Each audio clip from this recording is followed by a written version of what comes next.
नमस्कार सबैजनालाई अनि स्वागत छ मेरो नयाँ भिडियोमा। आज म सबैलाई सुनाउनको लागि एउटा नयाँ कहानी लिएर आएको छु र यो कहानीको शीर्षक छ दुईवटा बिउ, यानि कि द टु सिड्स। एकजना बुद्धिमान मानिसले हातमा दुईवटा बिउ लिन्छन् अनि त्यो मानिसले त्यो आफ्नो हातमा दुईवटा रहेको बिउलाई, एउटा बिउलाई चाहिँ माटो मुनि गाडिदिन्छन् भनेपछि अर्को बिउलाई चाहिँ सुनको बाकसभित्र राख्छन्।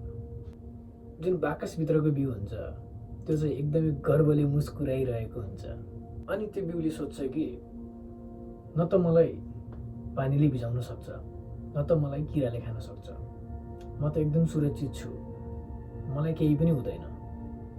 अनि जुन माटोभित्रको बिउ हुन्छ ऊ चाहिँ एकदम अँध्यारोमा हुन्छ, जमिन मुनि गाडिएर बसेको हुन्छ। ऊ चाहिँ धेरै दिनदेखि सूर्यको किरण पनि देखेको हुँदैन अनि हावापानीले, हावाहुरीले गर्दा, जमिन हल्लेको कारणले गर्दाखेरि ऊ धेरै तर्सिरहेको हुन्छ। उसलाई देखेर चाहिँ जुन जमिन मुनि गाडिएको बिउ हुन्छ उसलाई सोचेर चाहिँ जुन बाकसभित्रको बिउ हुन्छ ऊ चाहिँ हाँसिरहेको हुन्छ अनि उसले हाँस्दै उसलाई गिजाउँदै माटोभित्र रहेको बिउ छ त्यसलाई गिजाउँदै होइन, अनि म त आराममा छु, म सुरक्षित छु भनेर जुन दुःख पाइरहेको बिउ हुन्छ त्यसलाई कोट्टाइरहेको हुन्छ, त्यसलाई त्यसको आलोचना गरिरहेको हुन्छ।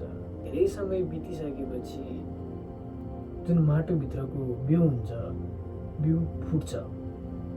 त्यो बिउ फुटेर त्यो बिउभित्रदेखि हरियो टुसा पलाउन थाल्छ अनि जुन त्यो टुसा छ त्यो टुसा चाहिँ समयअनुसार ठुलो हुँदै विशाल रूप बन्न पुग्छ।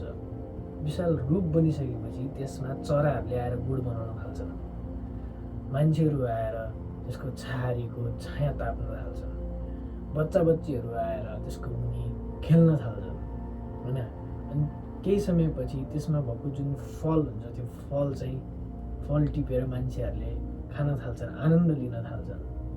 तर जुन त्यो सुनको बाकसभित्र रहेको बिउ हुन्छ त्यो बिउ चाहिँ जस्ताको तस्तै नै रहिरहेको हुन्छ, एकदमै सुरक्षित, एकदमै अनटच्ड, कसैले पनि नछोएको अनि जस्ताको तस्तै अपरिवर्तित, सेम टु सेम। धेरै समयपछि त्यो बुद्धिमान मानिसले जब सुनको बाकस खोल्छन् त्यसभित्र रहेको बिउ सुकिसकेको हुन्छ। त्यस बिउले आफूले आफूलाई यति सुरक्षित राख्यो कि त्यो ऊ जुन बन्नको लागि जन्मेको थियो, जे हुनको लागि जन्मेको थियो त्यो हुनै सकेन।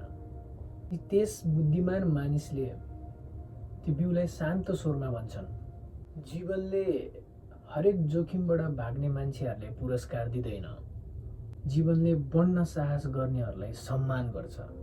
हामी प्राय सजिलो जीवनको कामना गर्ने गर्छौँ तर त्यो सजिलोपन पछि गएर अर्थहीन बन्न पुग्छ।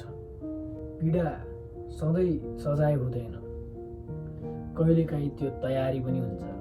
असफलता सधैँ अन्त्य हुँदैन, कहिलेकाहीँ त्यो नयाँ चिजको सुरुवात पनि हुनसक्छ।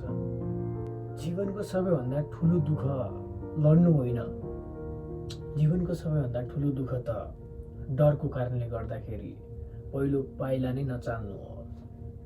त्यसैले जब जीवनले तिमीलाई अँध्यारोमा धकल्छ तिमी यो सम्झ कि बिउ पहिले माटोमा गाडिन्छ, त्यसपछि मात्र विशाल रूप हुन्छ।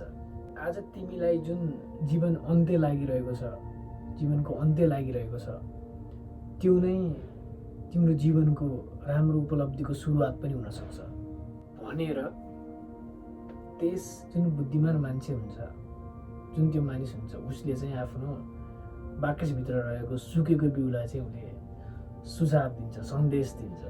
लाइफमा आफूले आफूलाई पुस गर्नको लागि त्यो जुन अनकम्फर्टेबल जोन छ त्यसमा पुस गर्नु एकदम जरुरी हुन्छ। सबैभन्दा सुरक्षित ठाउँ सबभन्दा राम्रो ठाउँ हुँदैन।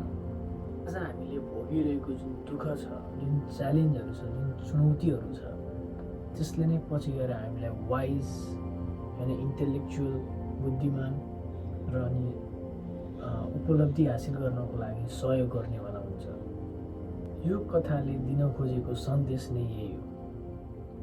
धन्यवाद।